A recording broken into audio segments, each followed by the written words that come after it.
Praise lord, హల్లెలూయా. దేవుని నామానికి స్తోత్రాలు. మీ అందరికీ నా వందనాలు తెలియజేస్తున్నాను. యేసుకు ప్రియ శిష్యుడిగా ఉండాలని కోరుకుంటున్నాం. ఈ యొక్క శీర్షిక భాగంలో యేసుక్రీస్తు వారి యొక్క 12 మంది శిష్యుల్ని గురించి పరిశుద్ధాత్మ సహాయం ద్వారా తెలుసుకుంటూ వస్తున్నాం ప్రతి గురువారం కూడాను. మరి ఈ దినము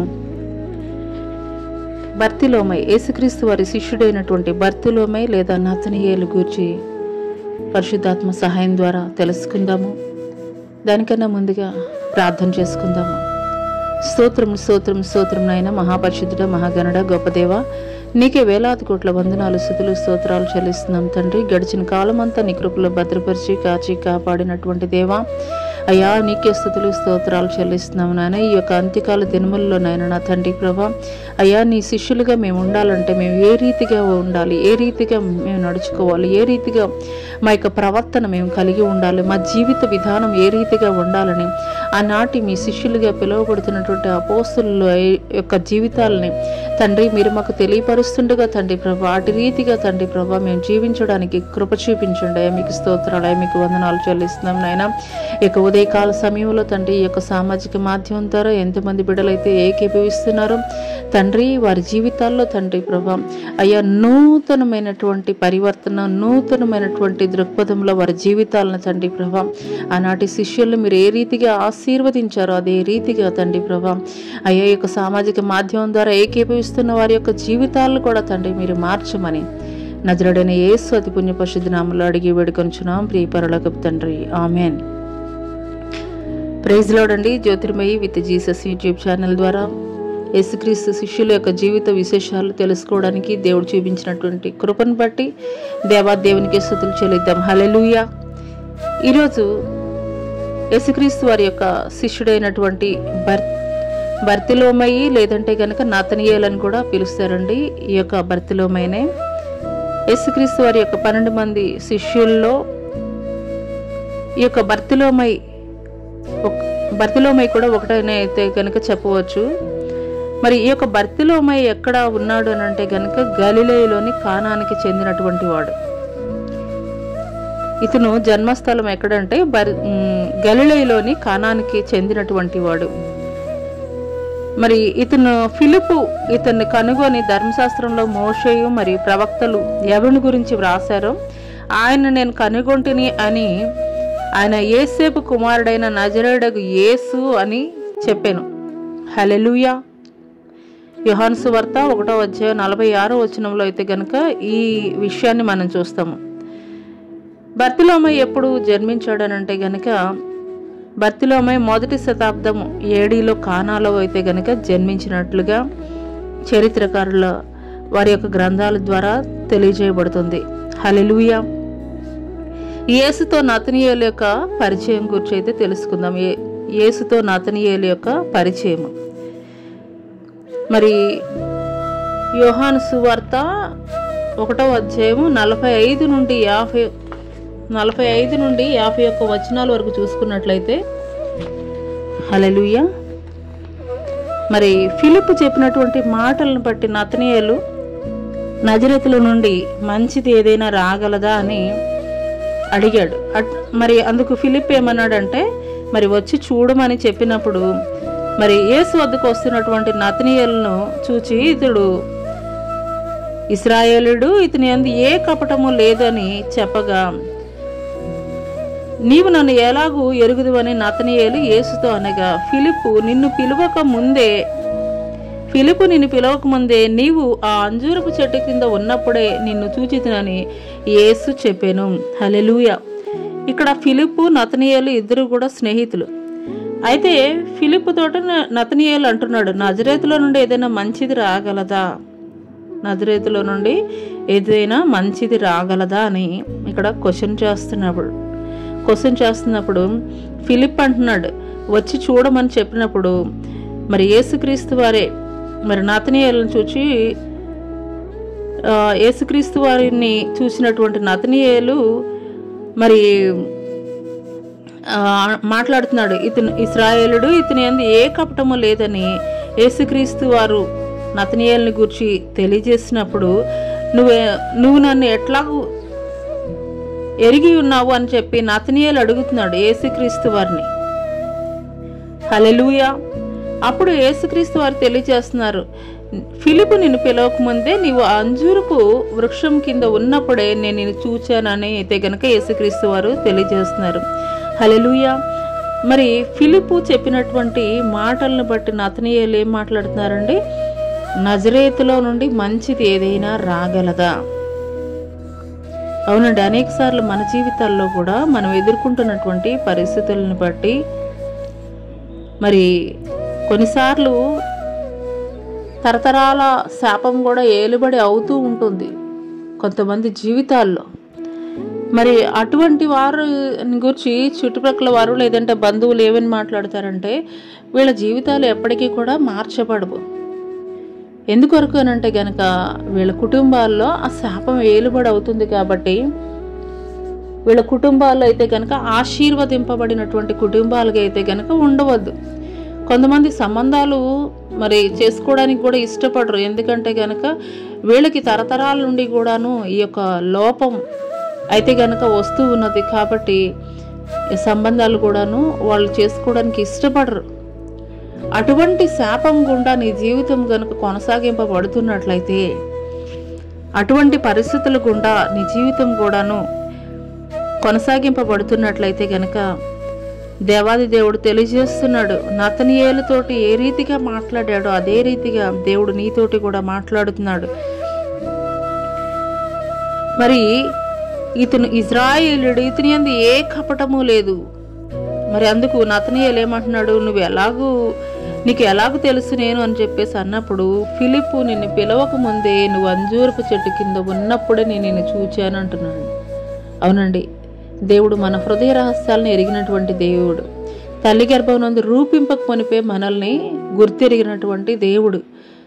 కాబట్టి మన యొక్క పాప శాపాలు ఏవైతే గనక ఏలుబడి అవుతున్నాయో వాటన్నిటి నిమిత్తమే యేసుక్రీస్తు వారు 2000 సంవత్సరాల క్రితము ఈ భూమి మీదకు వచ్చి మానవుడు అనుభవిస్తున్నటువంటి ప్రతి పాప శాపాన్ని కూడాను ఆయన సిలువలో కొట్టివేశారండి. హల్లెలూయా. కాబట్టి ఏ ఒక్క శాపము కూడా మన మీద ఏలుబడి చేయడానికి వీలు లేదు. ఎందుకొరకనంటే కనుక ఆయన మనల్ని చూచినటువంటి దేవుడు, మన యొక్క పాపశాపాలన్నిటినీ కూడా సిలువలో విరగొట్టినటువంటి దేవుడు. ఇంకా ఎంత మాత్రం కూడా ఆ శాపం నీ మీద ఏలుబడి చేయదు. ఎందుకొరకనంటే కనుక క్రీస్తు నీ కొరకు నా కొరకు కూడాను ఆయన సిలువలో ప్రాణం పెట్టాడు. హల్లెలూయా. నీ హృదయం ఏ రీతిగా ఏ వేదనల గుండా, ఎవరికి చెప్పుకోలేనటువంటి పరిస్థితుల గుండా కృంగిపోతున్నప్పటికీ కూడాను ఆనాడు నతనీయేలుని చూచినటువంటి దేవుడు ఆ యొక్క అంజూరపు వృక్షం కింద అదే రీతిగా నువ్వు ప్రార్థించక మునిపే నువ్వు ఏ యొక్క ప్రతికూల పరిస్థితులను బట్టి నువ్వు కృంగిపోతున్నావో దేవుడు ఎరిగి ఉన్నాడు. ఖచ్చితంగా ఈ మాటలు వింటున్నటువంటి దేవుడు మరి నీ జీవితంలో కార్యం జరిగించబోతున్నాడు. ఏ పరిస్థితులు గుండా నీవు ఈ మాటలు వింటున్నావో కానీ దేవుడైతే కనుక నీ జీవితంలో అద్భుతం జరిగించబోతున్నారు. హల్లెలూయా. మరి అందుకు నతనీయేలు ఏమని మాట్లాడుతున్నాడంటే, బోధకుడా నీవు దేవుని కుమారుడవు, ఇశ్రాయేలు రాజు అని ఉత్తరం ఇచ్చెను. నతనీయేలు చెప్తున్నాడు, నేను ఫిలిప్పు పరిచయం చేయకముందే నువ్వు అక్క అంజూరపు చెట్టు కింద ఉన్నప్పుడే నేను నిన్ను చూచానని చెప్పినప్పుడు నతనీయేలు అంటున్నాడు, నీవైతే కనుక దేవుని కుమారుడవు, ఇశ్రాయేలు రాజు అని చెప్తున్నాడు. దానికి యేసుక్రీస్తు వారు ఏమంటున్నారు? అంజూరపు చెట్టు క్రింద చూచితినని చెప్పినందుకు నమ్ముచున్నావా? వీటికంటే గొప్ప కార్యములు చూతువని మరియు ఆకాశములు తెరువబట్టి దేవుని దూతలు మనుష్య కుమారునికి పైగా ఎక్కుటియు దిగుటియు చూచుదురని మీతో నిశ్చయముగా చెప్పుచున్నాను. హల్లెలూయా. హల్లెలూయా. ఇక్కడ నతనీయేలుతోటి దేవుడు మాట్లాడుతున్నాడు, నువ్వు అంజూరపు చెట్టు కింద ఉన్నప్పుడే చూశానని చెప్పి నువ్వు నమ్మి చెప్తున్నావా ఈ మాటలు అని యేసుక్రీస్తు వారు చెప్తా ఏమంటున్నారు? వీటికన్నా కూడాను గొప్ప కార్యాలు నువ్వు చూస్తావు. ఆకాశం తెరువబట్టి దేవుని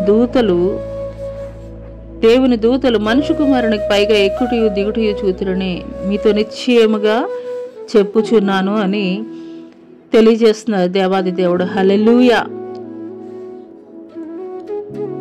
అదే రీతిగా అంటే ఇక్కడ దేవుడు మరి ఏ ఉద్దేశంతో ఆ విషయాలు ఇక్కడ నతనీయేలుకి తెలియజేశాడు అని అంటే గనక, ఆయన భూత భవిష్యత్తు వర్తమానాల్లో ఉండేటువంటి దేవుడు, అల్ఫా ఒమేగా అయినటువంటి వాడు. ఆయనే ఆది అయి ఉన్నాడు, ఆయనే అంతమునై ఉన్నాడు. బిగినింగ్ అండ్ ఎండింగ్ రెండు కూడాను ఆయనే అయి ఉన్నాడు. హల్లెలూయా. అందుకోసమే ఆయన అబ్రహాము కంటే కూడాను ముందున్న వాడినని ఒకానొక సందర్భంలో దేవాది దేవుడు తెలియజేశాడు. హల్లెలూయా. ఎందుకు ఈ మాటలు నతనీయేలుతోటి దేవుడు తెలియజేశాడు అని అంటే కనుక, మరి అనేక మర్మయుక్తమైనటువంటి విషయాలు దేవుడు బయలుపరుస్తాడు దేవుడిని వెంబడించేటువంటి వారికి. అందుకు నిదర్శనమే మరి ఈ యొక్క సందర్భం అని అయితే కనుక చెప్పవచ్చు. ఎందుకోసం అని అంటే కనుక, ఆదికాండము 28వ అధ్యాయము 11 నుండి 13 వచనాల్లో చూసుకున్నట్లయితే, అప్పుడు యాకోబు బెర్షెబా నుండి హారానుకు వెళ్లి మార్గంలో చీకటి పడినందున అక్కడ ఒక రాయి తలగడగా చేసుకుని నిద్రించున్నప్పుడు ఒక నిచ్చెన భూమి మీద నుండి ఆకాశమునకు దాని కొన నిలువబడి ఉండెను. దానికి పైగా దేవదూతలు నిచ్చెన మీద ఎక్కుతూ దిగుతూ ఉన్నటువంటి దృశ్యాన్ని కళ్ళ ద్వారా చూచాడు. హల్లెలూయా. హల్లెలూయా. ఇక్కడ చూసుకున్నట్లయితే అబ్రహాము కానీ, లేదంటే ఈ యొక్క యాకోబు, ఇస్సాకులు కానీ యేసుక్రీస్తు వారి కంటే ఎన్ని సంవత్సరాలు, ఎన్ని వేల సంవత్సరాలు వాళ్ళు ముందున్నటువంటి వారండి.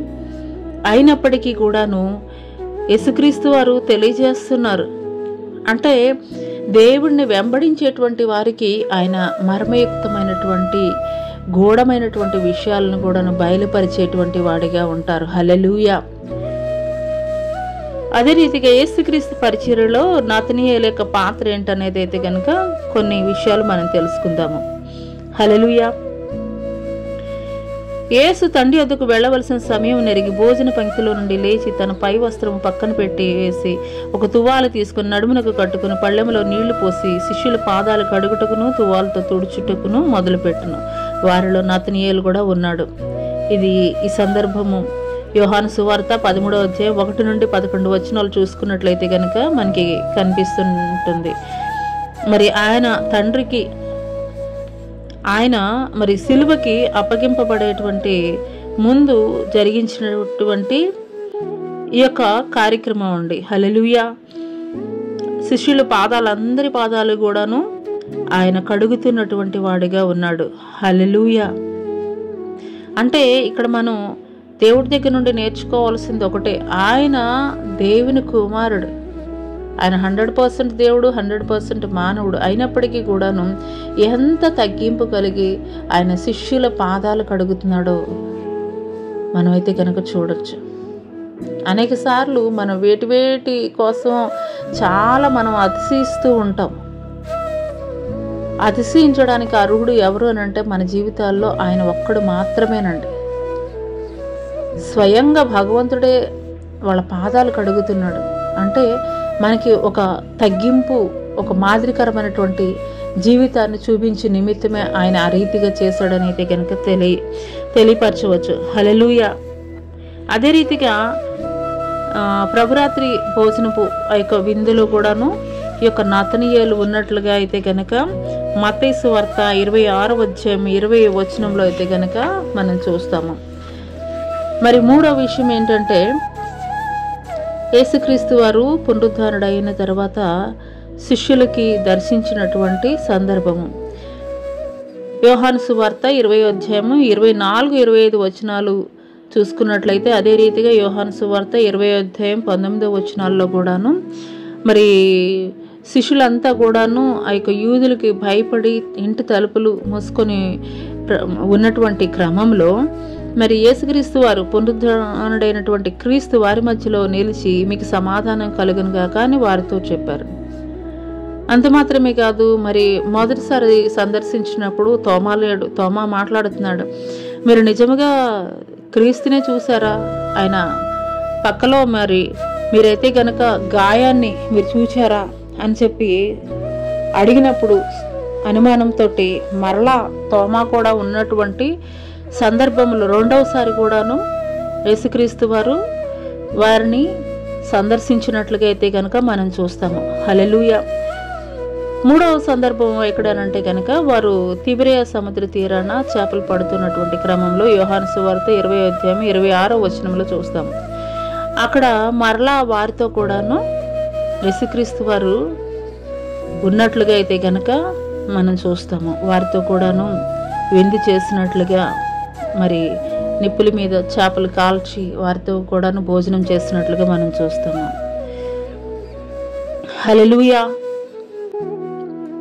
అదే రీతిగా మరి 8 దినములైన తర్వాత యోహాను సువార్త 20:26 కనుక మనం చూసుకున్నట్లయితే, మరి 8 దినములైన తర్వాత యేసు పునరుద్ధానుడిగా శిష్యులు మరలా లోపల ఉన్నప్పుడు మరి తోమా కూడా ఉన్నాడు. ఆ సమయంలో అయితే గనక మరలా కనిపించాడని ఇందాక మనం చదువుకున్నాము. హల్లెలూయా. మరి ఒక సందర్భం ఏమిటి అని అంటే గనక యోహాను సువార్త 14:16 నుండి 28 వరకు కూడా మనం చూసుకున్నట్లయితే ఆయన ఆరోహణమవుతున్నటువంటి క్రమంలో యేసుక్రీస్తు వారు శిష్యులతోటి పలికినటువంటి మాటలు అన్నమాట. ఏం మాట్లాడారంటే కనుక యేసుక్రీస్తు వారు తెలియజేస్తున్నారు, మీ హృదయాలను అయితే కనుక కలవరపడనీయద్దు, వెరవనీయద్దు. ఎందుకంటే కనుక మీ కొరకు నేను ఒక ఆదరణకర్తను అనుగ్రహిస్తున్నానని, అంటే ఆదరణకర్త అంటే పరిశుద్ధాత్మను అనుగ్రహిస్తున్నాను, కాబట్టి మీరు కలవరపడద్దు, వెరవద్దు అని చెప్పి దేవుడు ఆయన యొక్క శిష్యులకి తెలియజేస్తున్నాడు. ఈ దినం కూడా పరిశుద్ధాత్ముడు మనతోటి మాట్లాడుతున్నారు. ఏ యొక్క పరిస్థితులు గుండా వెళుతూ మీ యొక్క హృదయాలు కలవరంతో ఉన్నాయో దేవుడు మనతోటి కూడా తెలియజేస్తున్నాడు. కలవరపడవద్దు, వెరవద్దు అని చెప్పేసి దేవుడు తెలియజేస్తున్నాడు.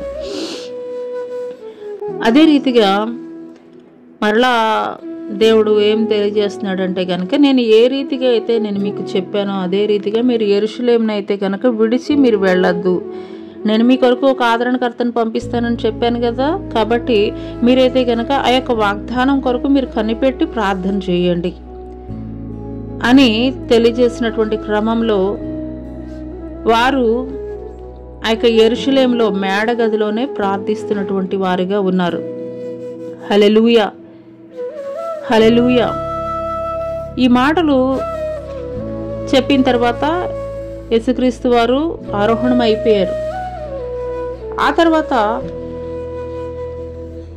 అపోస్తలుల కార్యం 2:1-4 చూసుకున్నట్లయితే యేసుక్రీస్తు వారు చెప్పినట్లుగానే ఆ యొక్క యెరూషలేములో మేడగదిలో యేసుక్రీస్తు వారి 12 మంది శిష్యులతో పాటు 120 మంది వారు కూడి ప్రార్థన చేస్తున్నటువంటి క్రమంలో 10వ దినమైనటువంటి పెంతెకోస్తు పండుగ దినాన వారందరి మీదకి కూడా పరిశుద్ధాత్మ అగ్ని నాలుకలుగా విభాగింపబడి రాలినప్పుడు వారికి తెలియనటువంటి అన్ని భాషలతోటి వారు ఒక్కొక్కరు కూడాను వారికి వాక్శక్తి అనుగ్రహించిన కొలది వారు అన్య భాషలతోటి వారు మాట్లాడుతున్నారు.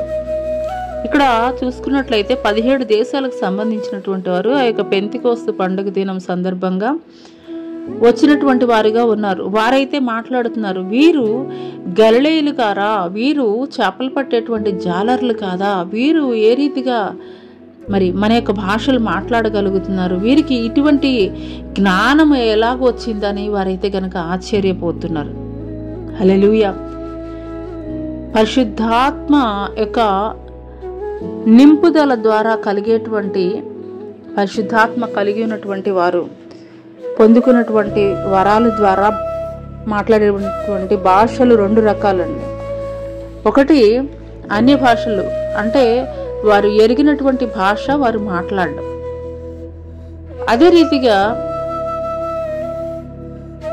రెండవ భాష ఏమిటి అని అంటే కనుక వారు దేవునితోటి మాట్లాడతారు.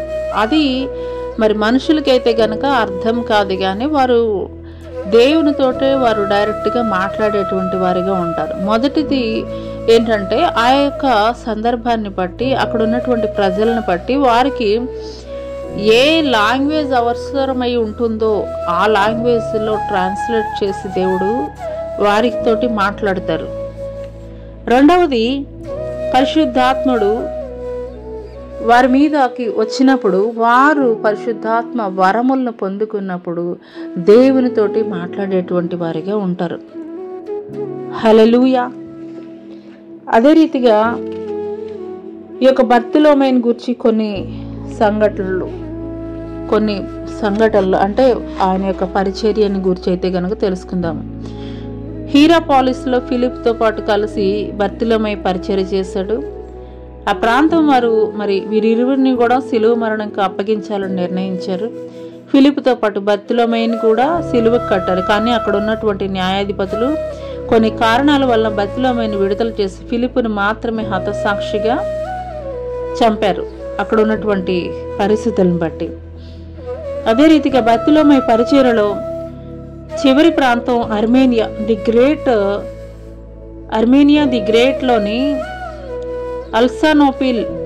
అక్కడి ప్రజలు బహు విగ్రహారాధికులు. ఆ ప్రాంతంలో నేరస్తులను సిలువ వేసి చంపేటువంటి ఆచారం అయితే గనుక ఉన్నది.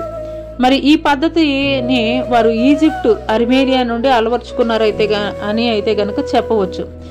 ఎందుకొరకనంటే గనక మరి వారికి ఉన్నటువంటి ఆ యొక్క ఆచారం ప్రకారము బర్తిలోమేయుని ఏం చేశారంటే తలక్రిందులుగా సిలువ వేసి చంపాలని ఆనాటి ఆ ప్రాంతపు గవర్నర్ యొక్క ఆదేశాలను బట్టి అయితే గనక చెప్పవచ్చు. మరి ఆధునిక ఇరాను దేశంలోని క్రైస్తవ నాయకులు 1వ శతాబ్ద చరిత్ర ఆధారంగా బర్తిలోమేయు ఆ దేశంలో పరిచర్య చేసినట్లుగా అయితే గనక అంగీకరించారు. ఈయన హిందూ దేశ సరిహద్దుల్లో పర్షియా దక్షిణ భాగంలో అరేబియా ప్రాంతంలో బహుగా సువార్త పరిచర్య చేసి అర్మేనియా చేరాడు.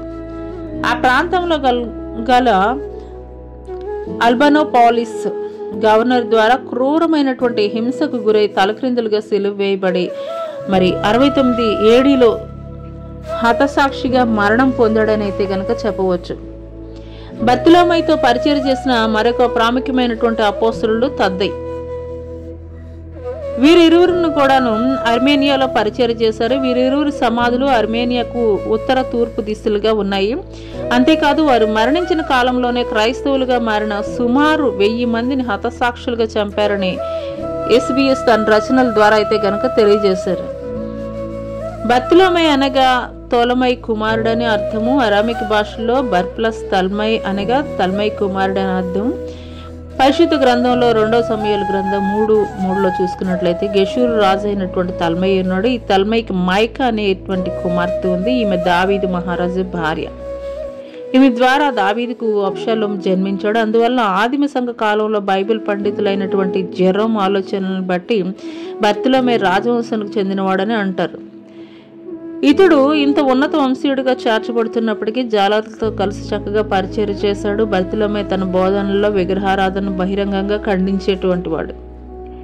ఇతడు బహుభాషా కోవిదుడు. బర్తిలోమేయు అనేక అద్భుతాలు తన పరిచర్యలో చేశాడు. అక్కడి రాజు పాలిమసి కుమార్తె పిచ్చిది. ఆ అమ్మాయిని బాగు చేసి రాజు పూజించే విగ్రహాలను బాహాటంగా బయటకు తెప్పించి అందరి సమక్షంలో ఆ విగ్రహంలో దాగి ఉన్నటువంటి సాతాన్ని గద్దించగా అది బయటకు వచ్చింది. ప్రజలందరూ కూడాను ఈ సంఘటన చూచారు. ఈ అద్భుతం చూసినటువంటి రాజుతో సహా అనేకులు క్రైస్తవులుగా మారి బాప్తిసం పొందుకున్నారు. కాన్స్టంటైన్ కాలంలో ఎడిటో ఆఫ్ మిలాన్ అనే ద్వారా అనేక పరిశుద్ధ దేవాలయాలు, పరిశుద్ధ ప్రాంతాలు కనుగొనబడ్డాయి. ఇది ఒక ఒప్పంద పత్రం అని అయితే కనుక చెప్పవచ్చు. ఎందుకనగా కాన్స్టంటైన్కు ముందు ఉన్న వారంతా క్రైస్తవులను హింసించేవారే. కానీ క్రైస్తవుల తరపున ఒక చట్టం తీసుకువచ్చి వారికి స్వేచ్ఛనిచ్చింది కాన్స్టంటైన్ అని అయితే గనక చెప్పవచ్చు. హల్లెలూయా. ఆ తర్వాత అర్మేనియా దేవాలయంలో తద్దయి బర్తిలోమేయు సమాధులు బయటపడ్డాయి. ఇప్పటికీ ఆ సమాధులు సజీవ సాక్ష్యాలుగా ఉన్నాయని అయితే గనక చెప్పవచ్చు. ఆ తర్వాత రోమన్ క్యాథలిక్ ప్రచార వ్యవహారంలో కార్యక్రమంలో ఈ అపోస్తలుల అస్థికలు కాలక్రమంగా స్థానభ్రంశం చెందాయి. బర్తిలోమేయు మరణించిన ప్రదేశం పేరు అజర్బైజాన్. ఈ పట్టణం ప్రస్తుతం పేరు డెర్బెండ్. ఇది రష్యా ప్రాంతంలో ఉన్నది. ఇది బర్తిలోమేయు లేదంటే గనక నతనీయేలు యొక్క జీవిత చరిత్ర. హల్లెలూయా. ఒకసారి చూసుకుందామండి. ఈ యొక్క బర్తిలోమేయు లేదంటే నతనీయేలు అనేటువంటి వ్యక్తి మోషే యొక్క ధర్మశాస్త్రం తెలిసినటువంటి వాడే, కానీ యేసు అయితే గనక ఎరగనటువంటి వాడు, యేసునైతే గనక నమ్మనటువంటి వాడు. అందుకొరకే నజరేతులో నుండి మంచిది ఏదైనా రాగలదా అని ఫిలిప్పు చెప్తున్నప్పటికీ కూడాను మాట్లాడినటువంటి వాడు. అందుకొరకే యేసుక్రీస్తు స్వయముగా ఆయనతోటి మాట్లాడుతున్నాడు. ఇతని ఇజ్రాయేలీయుడు, ఇతని యందు ఏ కపటము లేదు అని నతనయేలుని గురించి అయితే కనుక యేసుక్రీస్తు వారు మాట్లాడారు. అంత మాత్రమే కాదు, యేసుక్రీస్తు వారు కూడాను మరి అనేకమైనటువంటి గూఢమైనటువంటి మర్మాలని ఈ యొక్క బర్తిలోమై లేదంటే నతనయేలుకి తెలియజేయడం అయితే గనక జరిగింది. హల్లెలూయా. అంటే ఫిలిప్పు యొక్క మాటల ద్వారా ధర్మశాస్త్రం ఎరిగినటువంటి వ్యక్తే, కానీ ఫిలిప్పు మాటలు కొంత ప్రభావితం చేశాయి. ఫిలిప్పు మాటల కంటే యేసుక్రీస్తు వారి యొక్క మాటలు ఎక్కువగా ప్రభావితం చేయడం ద్వారా ఈ యొక్క నతనయేలు చివరి వరకు కూడాను క్రీస్తు కొరకు పరిచర్య జరిగించినటువంటి వాడిగా ఉన్నాడు. క్రీస్తు శిష్యులలో ఒకనిగా ఉన్నాడు.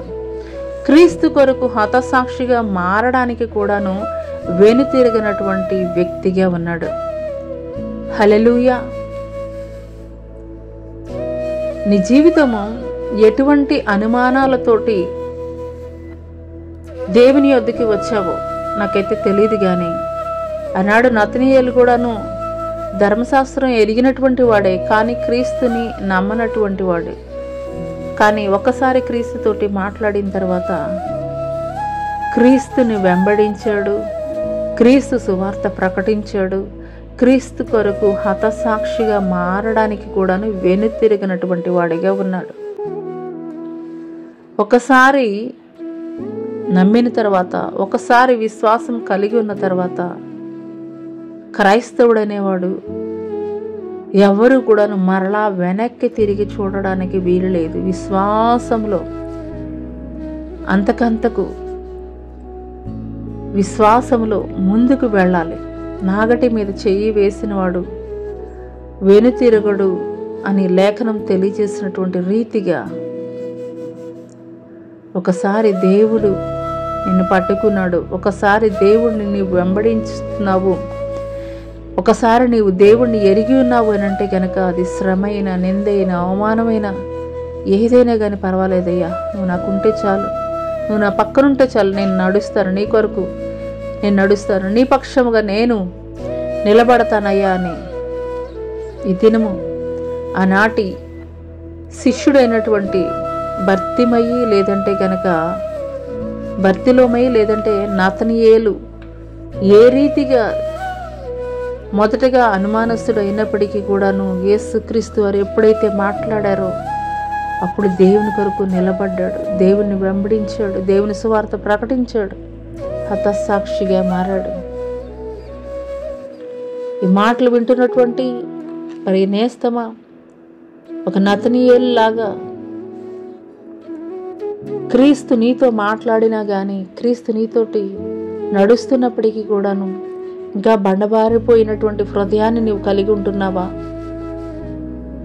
ఈ మాటలు నా కొరకే అని నీవు విశ్వసించగలిగినట్లయితే, ఒక నతనయేలు క్రీస్తు మాట్లాడిన తర్వాత, క్రీస్తుతో మాట్లాడిన తర్వాత తన జీవితాన్ని ఏ రీతిగా మార్చుకున్నాడో అదే రీతిగా నీవు కూడా మార్చుకోవాలని దేవుడు తెలియజేస్తున్నాడు. అట్టి కృప దేవుడు నీకు ఇచ్చునుగాక. ఆమేన్. ముగింపు ప్రార్థన చేసుకుందామండి. స్తోత్రం స్తోత్రం స్తోత్రం నాయన, మహాపరిశుద్ధుడ, మహాగణుడ, గొప్ప దేవానికి వేలాది కోట్ల వందనాలు, స్తుతులు, స్తోత్రాలయ్యా. అవునయ్యా, భర్తిమై మొట్టమొదటిగా తండ్రి అనుమానస్తుడయ్యా, అయ్యా మోషే ధర్మశాస్త్రం ఎరిగినప్పటికీ కూడా తండ్రి ప్రభా నజరేతులో నుండి మంచిది ఏదైనా రాగలదా అని ప్రశ్నించేటువంటి స్థితిలో ఉన్నాడయ్యా. అవునయ్యా, అయ్యా నిన్ను వెంబడిస్తూ కూడా తండ్రి ప్రభా అయ్యా నిన్ను ఎరగనటువంటి నీవు జరిగించేటువంటి మేళ్లను బట్టి ఉపకారాలను తండ్రి ప్రభా ఎరగలేనటువంటి స్థితిలో తండ్రి ప్రభా ఇంకనూ కూడా తండ్రి ప్రభా అయా నీ ప్రియ ప్రజలు ఉంటున్నారేమో తండ్రి. అందుకొరకే తండ్రి నతనీయుల జీవితం ద్వారా మీరు మాట్లాడారయ్యా. మీకు స్తోత్రాలయ్యా, మీకు వందనాలు తండ్రి ప్రభా. అవునయ్యా, నజరేతు నుండి మంచిది ఏదైనా రాగలదా అని ఆనాడు నతనీయులు మాట్లాడాడయ్యా. అవునయ్యా, ఆ యొక్క తండ్రి నజరేతు ఎన్నిక కాబడిందయ్యా. అయినప్పటికీ కూడా తండ్రి ప్రభా నజరేయుడిగా తండ్రి ప్రభా అయా తండ్రి ప్రభా ఆ యొక్క నజరేతు పట్టణానికి తండ్రి ప్రభా ఒక ఖ్యాతిని తండ్రి ప్రభా మీరు ఆ యొక్క తండ్రి ప్రాంతంలో జన్మించడం ద్వారా తండ్రి ఆ ప్రాంతంలో మీరు నడియాడడం ద్వారా తండ్రి ప్రభా అయా తండ్రి ఖ్యాతి కలిగిందయ్యా. అదే రీతిగా తండ్రి ప్రభా మీరు మా జీవితాల్లో తండ్రి ప్రభా అయా నివాస యోగ్యముగా తండ్రి ప్రభా మా యొక్క హృదయాలని తండ్రి ప్రభా మీరు నివసించేటువంటి నివాస యోగ్యమైనటువంటి హృదయాలుగా తండ్రి అయా మేము కలిగి ఉన్నట్లయితే గనక మరి నిశ్చయంగా తండ్రి ఆనాడు నా తండ్రి ప్రభా అయా నజరేతు ప్రాంతాన్ని తండ్రి ఖ్యాతి కలిగినటువంటి ప్రాంతంగా ఏ రీతిగా మీరు మార్చారో తండ్రి ప్రభా అవునయ్య ఎన్నిక కాబడినటువంటి వారిగా తండ్రి ప్రభా శాపగ్రస్తమైనటువంటి జీవితాలు కలిగి తండ్రి ప్రభా అయా ఉన్నప్పటికీ కూడా తండ్రి ఎవరైతే తండ్రి వారి హృదయాల్లోకి అయా మిమ్మల్ని ఆహ్వానిస్తారో తండ్రి ప్రభా వారి జీవితాలు మీరు మార్చబోతున్నందుకు మీకు వందనాలు తండ్రి. ఈ యొక్క సామాజిక మాధ్యమం ద్వారా ఎంతమంది బిడ్డలైతే ఏకీభవిస్తున్నారో వారి జీవితాల్లో తండ్రి ప్రభా అయా ఒక నజరేతుకి ఏ రీతిగా ఘనమైనటువంటి కార్యము తండ్రి ఘనమంగా తండ్రి ఏ రీతిగా నిలబెట్టారో తండ్రి ప్రభా అదే రీతిగా తండ్రి ప్రభా నీ ప్రియ బిడ్డల జీవితాలను కూడా మీరు ఘనముగా నిలబెట్టమని తండ్రి అయా వారు చేస్తున్నటువంటి ప్రార్థనలు మీరు ఆలకించి అంగీకరించమని తండ్రి ప్రభా. ఇంతవరకు తండ్రి ప్రభా అయా పరిశుద్ధాత్ముడా అయా మీరు మాట్లాడిన ప్రతి మాటని కూడా తండ్రి ప్రభా అయా తండ్రి ప్రభా ఫలించి తండ్రి ప్రభా నీరు కట్టి ఫలించుటకు కృప చూపించమని తండ్రి ఈ యొక్క అంత్యకాల దినములలో తండ్రి ప్రభా నీ ప్రియ బిడ్డలు తండ్రి ప్రభా ఈ యొక్క మాటల ద్వారా తండ్రి ప్రభా అయా అనేక మంది తండ్రి నీ సాక్షులుగా తండ్రి నీ శిష్యులుగా మారడానికి కృప చూపించమని నజరేయుడైన యేసు అతి పుణ్య పరిశుద్ధ నామములో అడిగి వేడుకొంచున్నాం పరలోకపు తండ్రి. ఆమేన్. ప్రైజ్ లార్డ్ అండి, అందరికీ ప్రైజ్ లార్డ్. దేవుని నామం పేరిట వందనాలు తెలియజేస్తున్నాను. జ్యోతిర్మయ విత్ జీసస్ యూట్యూబ్ ఛానల్ ద్వారా ఈ యొక్క సామాజిక మాధ్యమంలో ఏకీపిస్తున్నటువంటి మీ జీవితాల్లో కూడాను ఒక నతనీయుల జీవితం ఏ రీతిగా మార్చబడిందో అదే రీతిగా మీ జీవితాలు కూడా మార్చబడాలి. మరి అనేకుల జీవితాలు కూడా అదే రీతిగా మార్చబడాలంటే అనేకులకు ఈ సత్య సువార్తని తెలియపరచండి. తద్వారా దేవుడు మిమ్మల్ని మీ కుటుంబాన్ని ఆశీర్వదించును గాక. ఆమేన్.